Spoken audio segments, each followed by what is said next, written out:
Eh, si tuviera que poner un título para el mensaje sería Prepárense, porque Cristo viene pronto. Y la verdad es que la Biblia nos habla mucho de esto, de que la realidad de la segunda venida de Jesucristo nos insta a estar preparados, de vivir en santidad, porque Él viene y viene pronto. Para introducir el pasaje que estaremos viendo en Malaquías 4, quisiera leer la última sección de Mateo 24. En Mateo 24 Jesucristo está hablando de la gran tribulación y los tiempos finales. Y dice en Mateo 24, comenzando con el verso 36, pero del día y la hora nadie sabe, ni aun los ángeles de los cielos, sino solo mi Padre. Mas como en los días de Noé, así será la venida del Hijo del Hombre. Porque como en los días antes del diluvio estaban comiendo y bebiendo, casándose y dando en casamiento, hasta el día en que Noé entró en el arca, y no entendieron hasta que vino el diluvio y se los llevó a todos, así será también la venida del Hijo del Hombre. Entonces estarán dos en el campo, el uno será tomado y el otro será dejado. Dos mujeres estarán moliendo en un molino, la una será tomada y la otra será dejada. Velad pues, porque no sabéis a qué hora ha de venir vuestro Señor. Pero sabed esto, que si el padre de familia supiese a qué hora el ladrón habría de venir, velaría y no dejaría minar su casa. Por tanto, también vosotros estad preparados, porque el Hijo del Hombre vendrá a la hora que no pensáis. ¿Quién es pues el siervo fiel y prudente, el cual puso su Señor sobre su casa para que les dé el alimento a tiempo? Bienaventurado aquel siervo al cual, cuando su Señor venga, le halle haciendo así. De cierto os digo que sobre todos sus bienes le pondrá.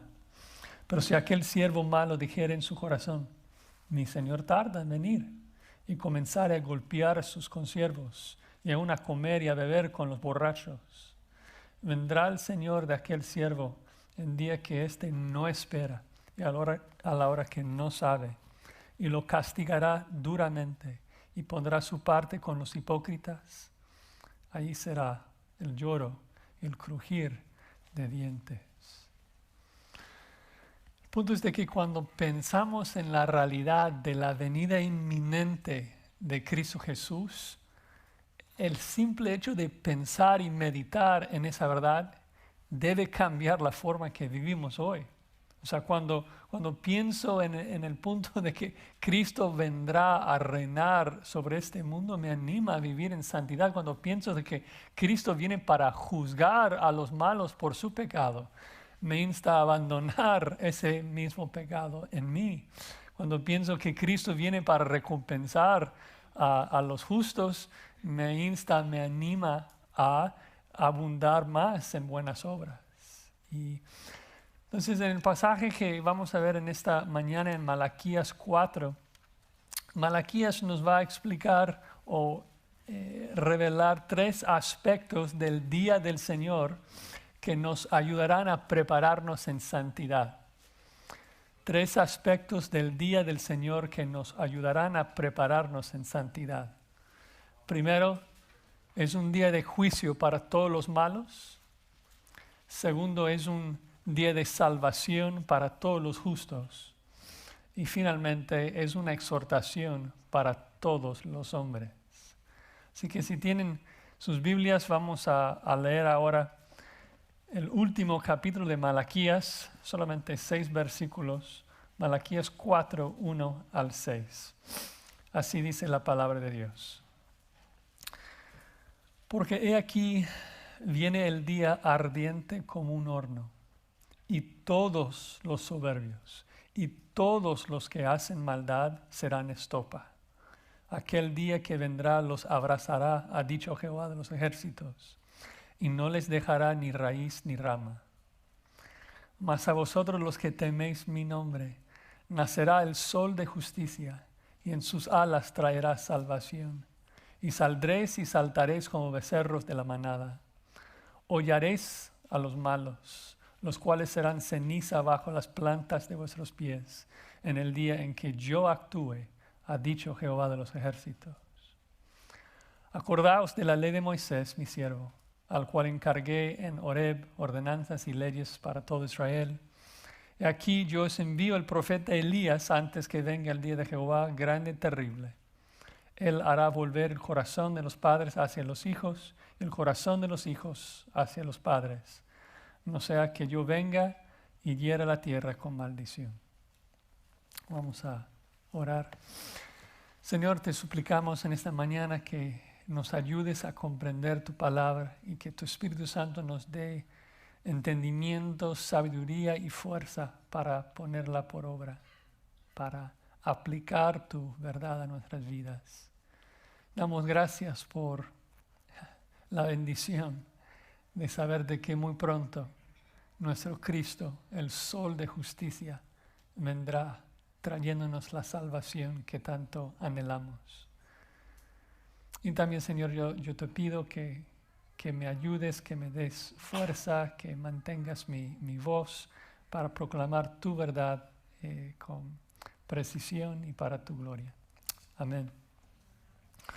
Entonces, 3 aspectos del día del Señor que nos motivan a prepararnos en santidad. El primero es porque el día de Jehová será un día de juicio para todos los malos. Empieza diciendo, porque he aquí viene el día ardiente como un horno. Y empieza con la palabra ¿por qué? Porque está dando la razón de lo que dijo en el versículo 18. De que en los últimos 2 versículos de Malaquías 3, Dios había prometido de que un día Él va a actuar. Y en el día en que Dios actúa, dice, entonces os volveréis y discerniréis la diferencia entre el justo y malo, entre el que sirve a Dios y el que no. Y el punto es de que hoy en día muchas veces los impíos son los que prosperan. Hoy en día muchas veces son los justos, los creyentes que sufren. Y no vemos una diferencia, no vemos una distinción en que todos los creyentes están siendo prosperados y todos los justos están siendo juzgados. Pero Dios prometió al final del capítulo 3, un día yo voy a actuar y vas a ver la diferencia. En el día que yo actúo, vas a ver la diferencia entre el justo y el malo. Y entonces en el capítulo 4 va a explicar ese día, va a describir ese día y por qué es de que todos van a poder percibir la diferencia entre la forma en que Dios trata al impío y la forma en que trata a los justos. Empieza diciendo que ese día para los malos será como un horno, que va a haber fuego, que el día va a arder de fuego. Y tal vez nos pone un poco incómodos pensar en eso, pero la Biblia habla muchísimo de que Dios es fuego. Cuando Dios se describe a sí mismo, muchas veces lo hace con fuego. Cuando Jesús habla con Moisés desde la zarza ardía en fuego. Cuando Israel se queja en Números 11, dice que Jehová lo oyó y ardió su ira y se encendió en ellos fuego de Jehová, matando a miles. Muchísimos ejemplos. Hebreos nos dice que Dios es fuego consumidor.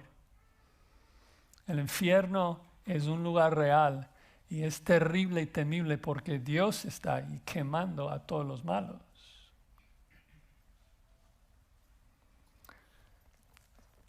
Cuando describe entonces en la segunda mitad del versículo 1, ¿quiénes van a recibir ese fuego? No son los buenos, no son los justos. Dice todos los soberbios y todos los que hacen maldad serán estopa. 2 veces se repite esa palabra todos para hacernos entender de que no habrá ninguna excepción. Cada persona que comete pecado será juzgado por el fuego de Dios. Y menciona específicamente a los soberbios, porque recuerdan en el 3:15, los judíos estaban diciendo, bienaventurados son los soberbios, porque vieron de que son los soberbios hoy en día que muchas veces prosperan. Se habían quejado de que los soberbios reciben bendición, pero Dios dice, pronto viene el día en que yo voy a actuar. Será un día que arde de fuego y cada uno de esos soberbios que hoy en día tal vez prosperan, serán estopa, paja, hojarasca, que se van a quemar así de rápido. Dice que aquel día que vendrá los abrazará. No abrazar así con Z, con S, de brasas, de llamas. No, el punto es de que Dios los va a quemar, los va a consumir de fuego. Literalmente que los va a exterminar. Dice que no les va a dejar ni raíz ni rama. Los va a quemar por completo, solamente dejando cenizas, como describe en el versículo 3. Ahora, para aclarar, Malaquías no está enseñando la teoría de la aniquilación. Hay gente que cree de que en el infierno Dios va a exterminar y aniquilar tanto el cuerpo como el alma de los impíos y van a dejar de existir. Pero la Biblia nunca enseña eso. La Biblia enseña que el infierno va a durar por la misma cantidad de tiempo que el cielo y la nueva tierra. Acá solamente está hablando de los cuerpos físicos de esos malos que Dios los va a quemar. Claro que luego van a tener que presentarse delante del gran trono blanco y ser juzgado y castigado por su pecado. Y luego, como Apocalipsis 19 explica, recibirán nuevos cuerpos inmortales para ser echados al lago de fuego que arde con azufre. Entonces, Malaquías no está enseñando de que Dios va a aniquilar a los malos que van a dejar de existir, solamente está describiendo ese día cuando Cristo regresa a la tierra y quema a todos los malos sin excepción. ¿No? Y regresando a Malaquías 4 y tratando de recordar el punto de esta sección, el punto es de que hoy en día, aunque no percibimos la diferencia entre la forma en que Dios trata al justo y al malo, no siempre es tan fácil identificarlo. Habrá un día cuando todos los malos serán quemados. Un día terrible para el malo. Es un día que se describe mucho, en particular en los profetas menores. Si regresan un poco al libro de Joel, Joel capítulo 2, quisiera leer algunos versículos. Joel es un libro bastante citado en el Nuevo Testamento que habla del día de Jehová. Dice Joel capítulo 2, tocad trompeta en Sión y dad alarma en mi santo monte. Tiemblen todos los moradores de la tierra, porque viene el día de Jehová, porque está cercano. Día de tinieblas y de oscuridad, día de nube y de sombra. Como sobre los montes se extiende el alba, así vendrá un pueblo grande y fuerte. Semejante a él no lo hubo jamás, ni después de él lo habrá en años de muchas generaciones. Delante de él consumirá fuego, tras de él abrazará llama.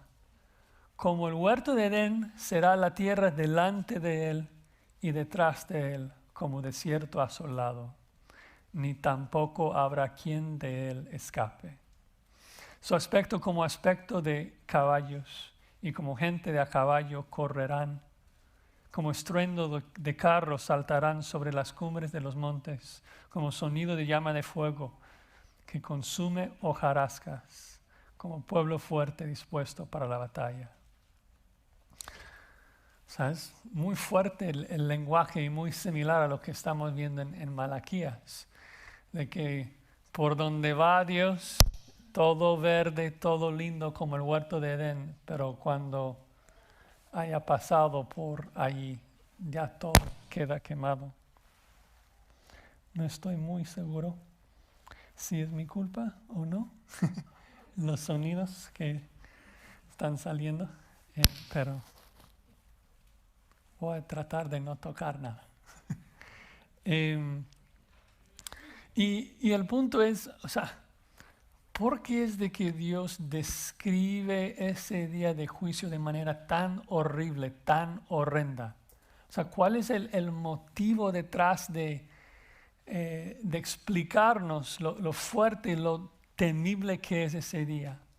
Y creo que la razón es para que estemos preparados, para darnos tiempo para arrepentirnos. De hecho, si continuamos en el mismo Joel 2, el versículo 12, después de la descripción del día de Jehová, dice, por eso pues ahora dice Jehová, convertíos a mí con todo vuestro corazón, con ayuno y lloro y lamento. Rasgad vuestro corazón y no vuestros vestidos. Convertíos a Jehová vuestro Dios, porque misericordioso es y clemente, tardo para la ira y grande en misericordia, y que se duele del castigo. ¿Quién sabe si volverá y se arrepentirá y dejará bendición tras de él? Esto es ofrenda y libación para Jehová vuestro Dios. O sea, la razón que Dios describe el infierno es para advertirnos, es para amonestarnos, para comunicar con nosotros de que podemos escaparnos, podemos ser salvos. ¿No? Es el mismo que vemos a lo largo de toda la Biblia. Cuando, por ejemplo, Juan el Bautista viene, él describe ese mismo día, él citando a Malaquías 4, dice de que el que viene tras mí os bautizará en Espíritu Santo y fuego. Habla de la distinción que Cristo hará entre el justo y el malo, de que va a dividir entre los justos y los malos y va a sumergir a cada uno de los malos en fuego y cada uno de los buenos con el Espíritu Santo. Juan dice, bueno, Jesucristo está Juan está describiendo a Jesús y dice, su aventador está en su mano y limpiará su era, recogerá su trigo en el granero y quemará la paja en fuego que nunca se apagará. Y otra vez la pregunta es, ¿por qué es que describe esto? ¿Por qué es que habla de esto? Para hacer una transición a su exhortación, que es arrepentíos porque el reino de los cielos se ha acercado, ¿no? Dios describe el día de juicio, describe el fuego para dirigirnos al arrepentimiento, para ayudarnos a estar preparados, para instarnos a vivir en santidad. Dices, Josías, yo soy salvo, yo no tengo temor del infierno. Amén. O sea, como cristianos no hay por qué temer el infierno. O sea, ya no hay ninguna condenación para los que están en Cristo Jesús. Pero el hecho de que Dios viene para juzgar al impío con su fuego es muy aplicable para el creyente. Primero me anima a vivir en santidad, me anima a abandonar mi pecado sabiendo que Dios va a quemar a los que hacen esas cosas. También me anima a evangelizar a los impíos, sabiendo lo que ellos van a recibir si no se arrepienten. También me anima a temer a Dios, conociendo más de su carácter y cómo es. Me anima a estar agradecido a Cristo, quien recibió la furia del fuego de Dios a causa de mi pecado en la cruz. Toda la Escritura es útil para santificarnos y para revelarnos verdades acerca de nuestro Dios. Bueno, ya vimos el primer elemento del día de Jehová, de que es un día de juicio para todos los malos. Pero recuerden de que el punto de esta sección es describir la diferencia que Dios va a hacer entre los malos y los justos. Entonces, el siguiente punto es de que Dios va a traer salvación para todos los justos sin excepción. ¿No? Fuego para todos los malos, ahora salvación para todos los justos.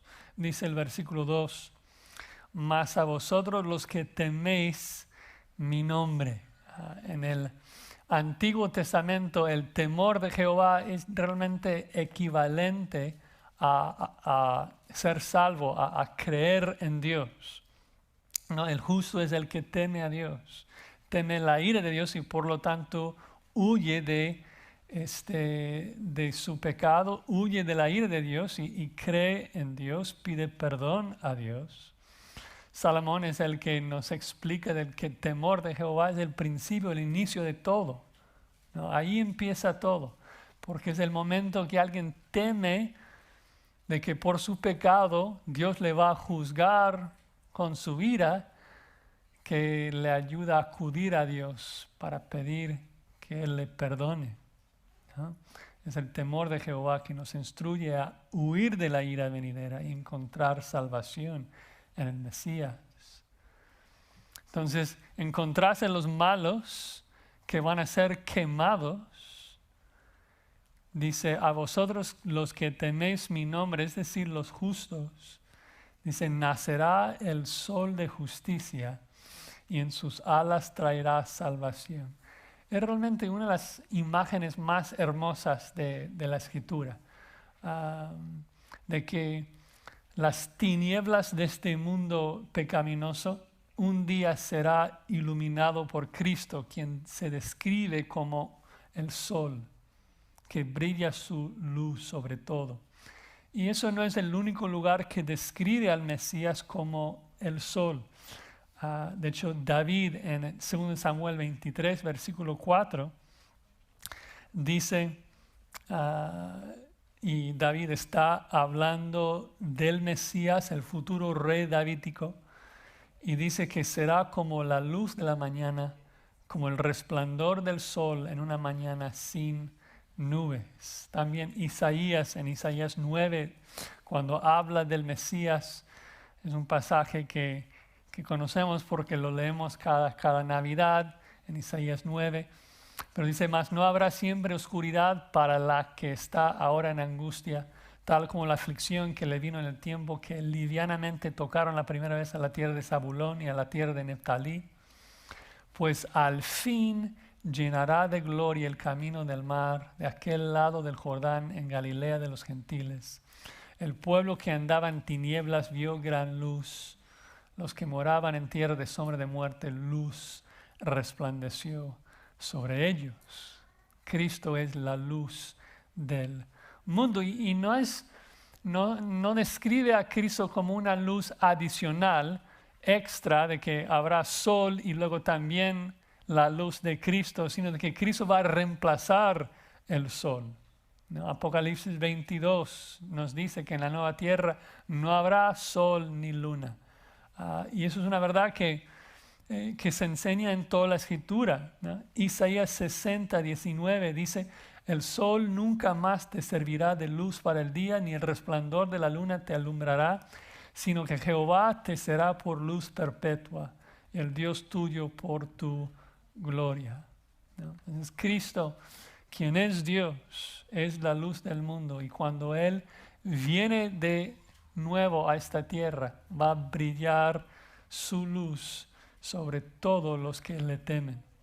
Y dice que traerá salvación en sus alas. Tal vez para nosotros suena un poco extraño hablar de las alas del sol, pero es algo que vemos varias veces en la Escritura. Ustedes seguramente se acordarán del Salmo 139, cuando David dice, si tomare las alas del alba, como describiendo, o sea, si pudiera ir ahí por el espacio.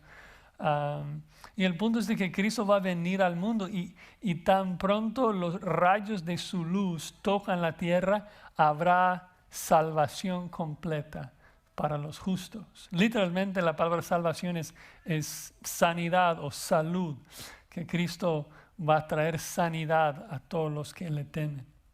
¿Qué diferencia entre... Disculpen.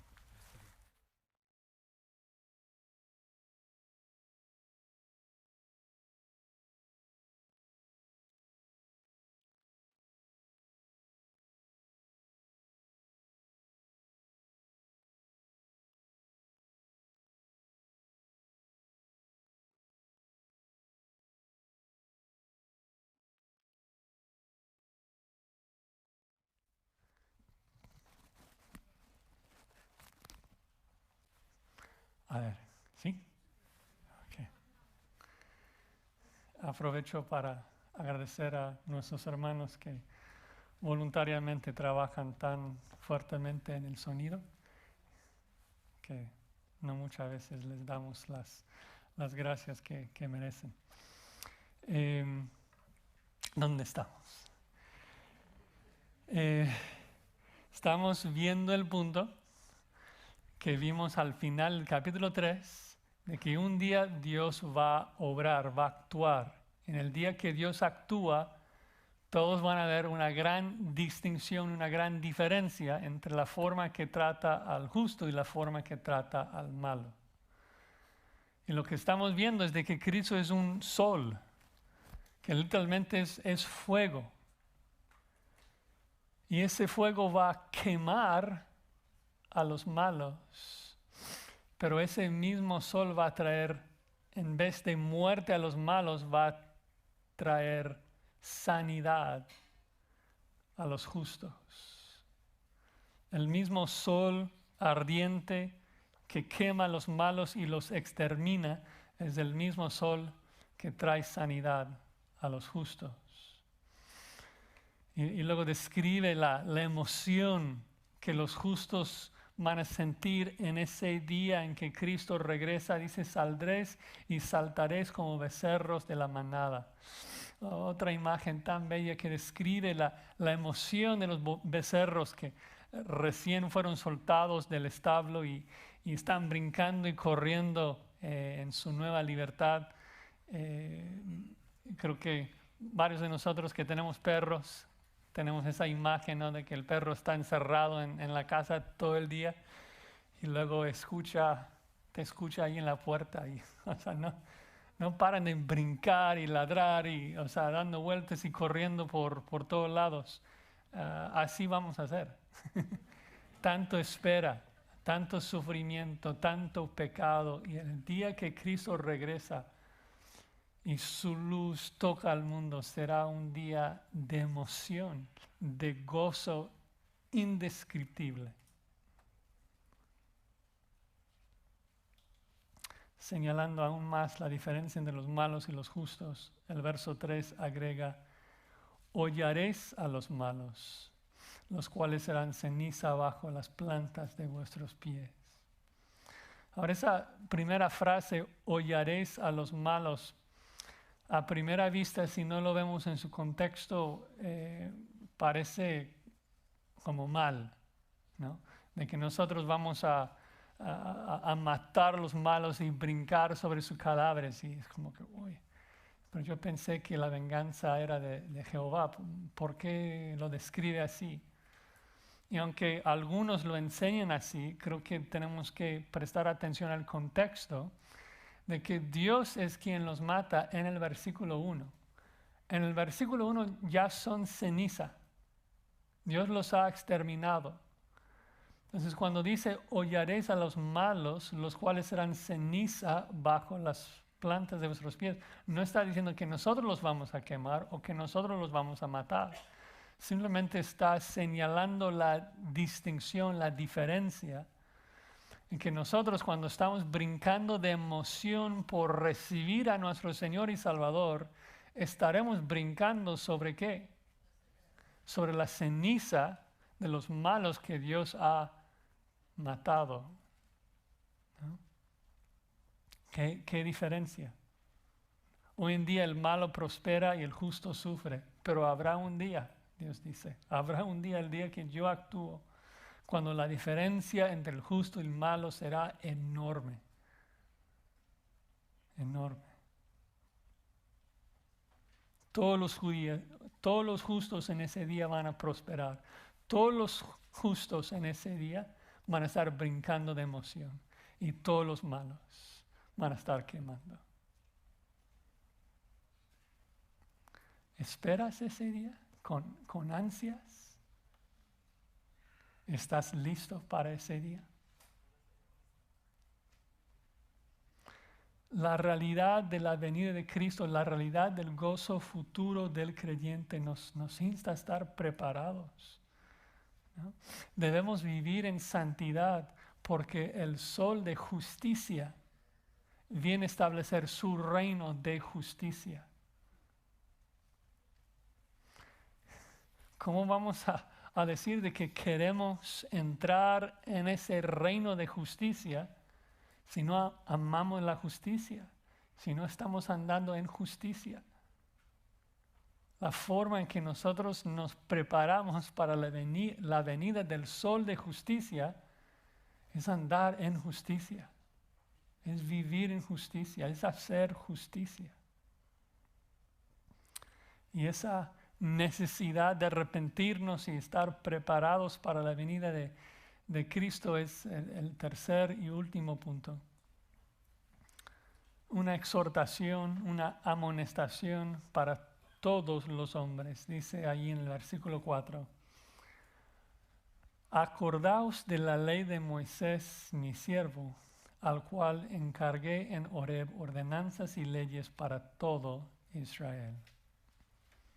O sea, ya que Dios va a juzgar a los malos y prosperar a los justos, pues hay que vivir diferentes. Hay que vivir en santidad. Hay que acordar la ley de Moisés. Hay que no olvidar la palabra de Dios. Debemos arrepentirnos, debemos obedecer la ley de Dios, ¿no? Acordar la ley no simplemente trata de pensar. Se trata de ponerlo por obra, de obedecer la ley, ¿no? El justo es el que encuentra su delicia en la ley, el que medita en la ley día y noche, como dice el salmista. Somos tan olvidadizos que ni siquiera sabemos la ley de Dios, mucho menos obedecerla. Y tenemos que pensar y meditar en la escritura constantemente. De hecho, se acordarán de que Dios en su bondad, ahí en Números 15, para ayudar a los judíos a recordar la ley, les dio una ley de que debían poner franjas en sus vestidos. Dice en Números 15:37. Y Jehová habló a Moisés diciendo: habla a los hijos de Israel y diles que se hagan franjas en los bordes de sus vestidos por sus generaciones, y pongan en cada franja de los bordes un cordón de azul. Y os servirá de franja para que cuando lo veáis os acordéis, la misma palabra que en Malaquías 4, de todos los mandamientos de Jehová, para ponerlos por obra. Y no miréis en pos de vuestro corazón y de vuestros ojos, en pos de los cuales os prostituyáis, para que os acordéis y hagáis todos mis mandamientos, y seáis santos a vuestro Dios. Yo, Jehová vuestro Dios, que os saqué de la tierra de Egipto para ser vuestro Dios, yo, Jehová vuestro Dios. ¿No? Entonces, el pueblo de Israel debía pensar constantemente, sin faltar, sin cesar, debían pensar y meditar y acordar la ley de Dios. Es decir, que Malaquías está a la luz del juicio de Dios, a la luz de que Dios va a prosperar a los que temen a Dios. Pues Malaquías entonces les exhorta, ¿no?, a arrepentirse y obedecer a Dios. De que la forma que ellos podían estar preparados para ese día era arrepentimiento. Dice, acordaos de la ley de Moisés, mi siervo, al cual encargué en Horeb, ordenanzas y leyes. Horeb es el mismo monte de Sinaí, tiene varios nombres. Si me preguntas por qué dice Horeb en vez de Sinaí, bueno, o sea, se usan casi de manera intercambiable en el Antiguo Testamento, pero creo que pensó en Horeb en este caso porque sabe de que va a hablar de Elías. Y en la historia allí en Segundo de Reyes, cuando Elías busca a Dios, usa el nombre Horeb en toda esa sección. Entonces creo que el autor está pensando ya de Elías. Dice allí en el versículo 5, he aquí yo os envío el profeta Elías antes que venga el día de Jehová grande y temible. Elías tiene que venir antes del día de Jehová, antes del juicio. Esa frase, el día de Jehová, a lo mejor si no han estudiado mucho el Antiguo Testamento no saben a qué se refiere. El día de Jehová en el Antiguo Testamento se conoce como la gran tribulación en el Nuevo Testamento. Y sabemos de que las dos frases se refieren al mismo evento por la forma que se describen. Por ejemplo, Jesús cuando describe la gran tribulación en Mateo 24, 21, dice, habrá entonces gran tribulación, cual no la ha habido desde el principio del mundo hasta ahora, ni la habrá. Pero en Joel, cuando describe el día de Jehová, dice, semejante a él no lo hubo jamás, ni después de él lo habrá en años de muchas generaciones. En otras palabras, es un día único de tribulación y de juicio.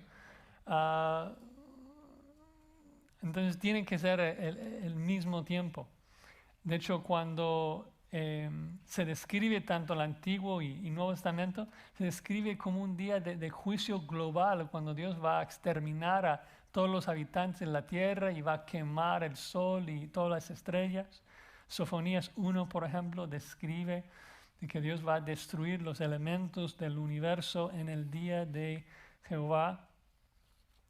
Y luego Pedro, cuando él está hablando del día del Señor, lo describe de la misma manera. Es básicamente como si estuviera hablando desde Apocalipsis. Dice Pedro en 2 Pedro 3, versículo 10, el día del Señor vendrá como ladrón en la noche, la misma forma que Jesucristo en Mateo 24 describe la gran tribulación. Dice, en el cual los cielos pasarán con gran estruendo y los elementos ardiendo serán deshechos y la tierra y las obras que en ella hay serán quemadas. Entonces, día de Jehová, gran tribulación, describen el mismo tiempo.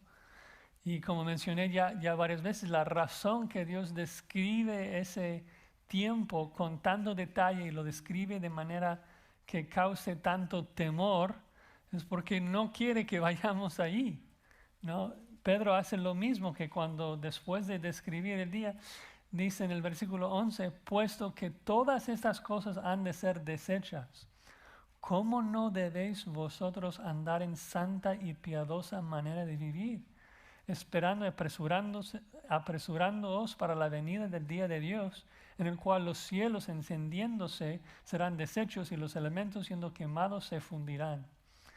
Pero nosotros esperamos, según sus promesas, cielos nuevos y tierra nueva en los cuales mora la justicia. Por lo cual, oh amados, estando en espera de estas cosas, procurad con diligencia ser hallados por Él sin mancha e irreprensibles en paz. ¿Ves?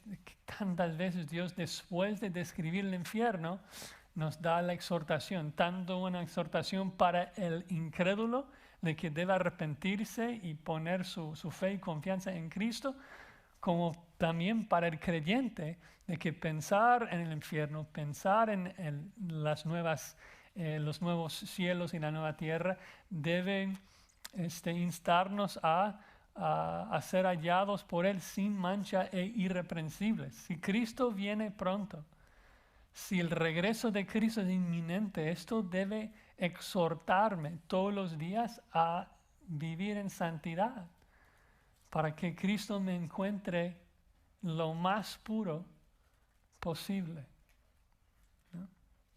Ahora, regresando a Malaquías 4, entonces el punto es de que Elías tiene que venir antes de la venida de Cristo. Y esto complica la cosa un poquito porque cuando los profetas del Antiguo Testamento hablan de la venida de Cristo, lo ven casi como una sola venida, que Cristo va a venir y morir por su pueblo, salvar a su pueblo y luego reinar. Y los profetas del Antiguo Testamento realmente no percibieron la cantidad de años que iba a haber entre la primera y segunda venida. Sabemos de que antes de la primera venida de Cristo, que Juan el Bautista fue un tipo de Elías que preparó el pueblo para la venida de Cristo. Lo sabemos porque Jesús lo dice en varios lugares, por ejemplo en Mateo 11, 14. Jesús dice de Juan de que él es aquel Elías que había de venir. También en Mateo 17 Jesús dijo, os digo que Elías ya vino y no le conocieron. Y los discípulos comprendieron que les había hablado de Juan el Bautista, ¿no? Entonces sabemos de que Juan el Bautista juega el rol, cumple la función de preparar el camino de Cristo en su primera venida y cumple en un sentido esa profecía. Pero luego, según el plan soberano y perfecto de Dios, Israel rechazó a su Mesías. Cristo fue crucificado para perdonar a su pueblo. Y luego la pregunta surge si otro Elías tiene que venir antes de la segunda venida. Y mi respuesta sería sí, por varias razones. Primero, porque pienso que cada vez que el rey llega a un lugar, tiene que ser precedido por alguien que prepare el camino. Segundo, porque como veremos en el versículo 6, esta profecía de que Elías tiene que venir, en el versículo 6 describe un arrepentimiento grande, una restauración del pueblo de Dios, algo que no pasó con Juan el Bautista en la primera venida. Entonces esa parte no ha sido cumplido todavía. Y por último, porque creo que Jesús alude a la realidad de que aunque Juan fue Elías, Elías todavía va a venir. En el versículo 11 de Mateo 17, Jesús dice, a la verdad, Elías viene primero y restaurará todas las cosas. Juan el Bautista ya está muerto cuando Jesucristo dice eso. Elías viene primero y restaurará todas las cosas. ¿Juan el Bautista restauró todas las cosas? No, Juan el Bautista ya está muerto cuando Jesucristo lo dice. Entonces yo doy por sentado de que habrá otro Elías que viene antes de la segunda venida. Y no quiero especular mucho. Algunos, ya que Moisés y Elías fueron los dos que aparecen en el monte de la transfiguración, piensan que Moisés y Elías serán los dos testigos de Apocalipsis 11. No sé, no lo sabemos porque el texto en Apocalipsis 11 no dice quiénes son. Es posible que Elías de verdad regrese. Me parece tal vez un poco más probable de que los dos testigos sean personajes como Juan el Bautista, que vienen en el espíritu y con el poder de Elías, no necesariamente Elías mismo. Pero el punto es de que esos dos testigos son los que juegan el papel, la función de preparar el camino para la segunda venida. Malaquías en el versículo 5 realmente no habla mucho de la identidad de este Elías, pero sí describe mucho su función. La forma que él va a preparar el camino del rey es por medio del arrepentimiento. Y lo describe en el versículo 6. Dice, él hará volver el corazón de los padres hacia los hijos, el corazón de los hijos hacia los padres. Aunque tal es la forma en que Malaquías describe lo que Elías va a hacer es un poco difícil de entender. Lo que está describiendo es un arrepentimiento generacional de padres e hijos, de todo el pueblo de Dios que va a volver a Dios. La palabra volver en el Antiguo Testamento es sinónimo a arrepentimiento. Así se usó en Malaquías 3:6. Volveos a mí y yo me volveré a vosotros, ha dicho Jehová de los ejércitos. Entonces, la idea acá es de que la función de este Mesías es hacer volver al pueblo de Dios a su Dios, de que puedan volver, arrepentirse, ¿no? Y eso es realmente lo que vimos de Juan el Bautista también, que su mensaje era arrepentíos porque el rey viene pronto. Entonces, él no es de que fracasó, pero el pueblo no se arrepintió en los días de Juan el Bautista, por eso el Mesías muere. Pero antes de la segunda venida, ese Elías sí va a cumplir con su misión.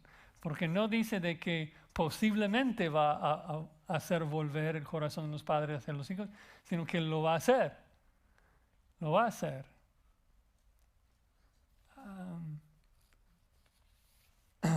La Biblia habla de esto en muchos lugares, veremos un par de pasajes más tarde, de que al final de los tiempos habrá un arrepentimiento global, por decirlo así, del pueblo de Dios para que los creyentes que están vivos al final de la gran tribulación puedan entrar vivos en el reino.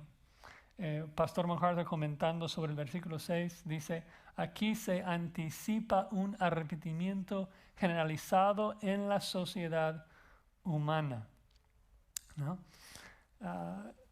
Volviendo a la palabra volver, para recordarles por qué volver y arrepentirse básicamente son sinónimos, y es porque lo que significa arrepentimiento es dar un retorno, ¿no? Es estar en pecado y abandonar ese pecado y obedecer a Dios.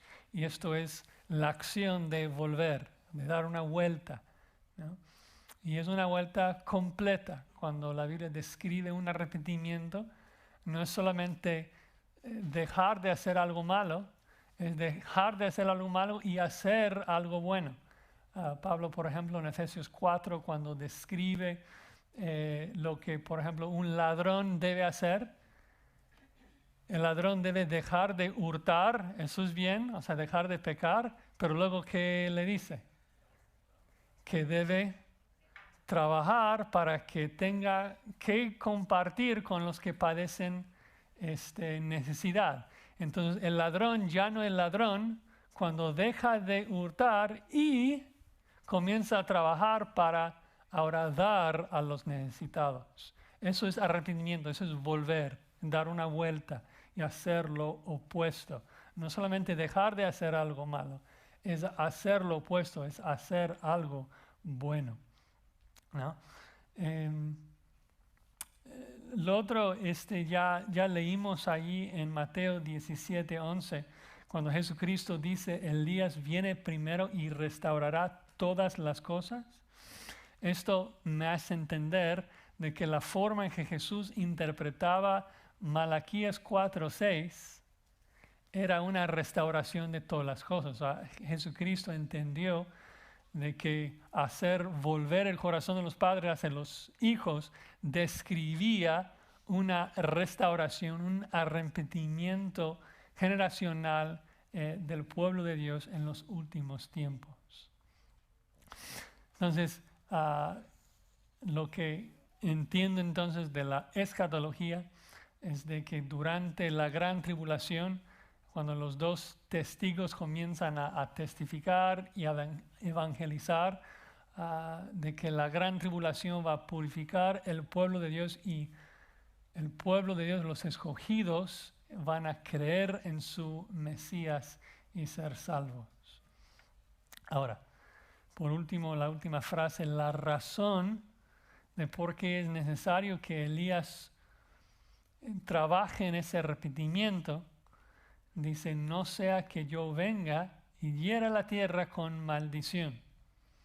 Básicamente el punto es de que si no fuese por Elías y el arrepentimiento que él provoca en el pueblo de Dios, Dios habría que destruir a todo por completo, ¿no?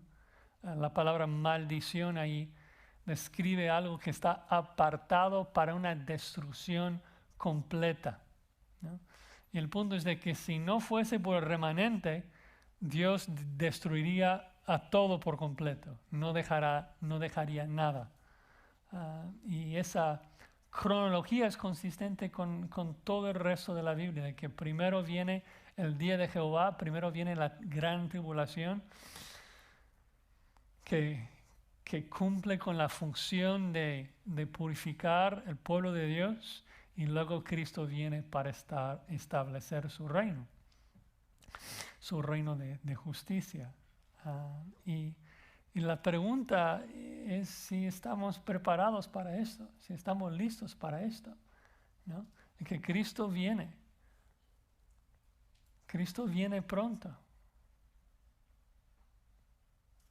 A lo mejor te estás preguntando dentro de ti mismo, ¿cómo sabemos? ¿Cómo sé si estoy listo para ese día? Es fácil decir, sí, yo estoy listo para que Cristo regrese, pero ¿cómo lo puedo saber con seguridad?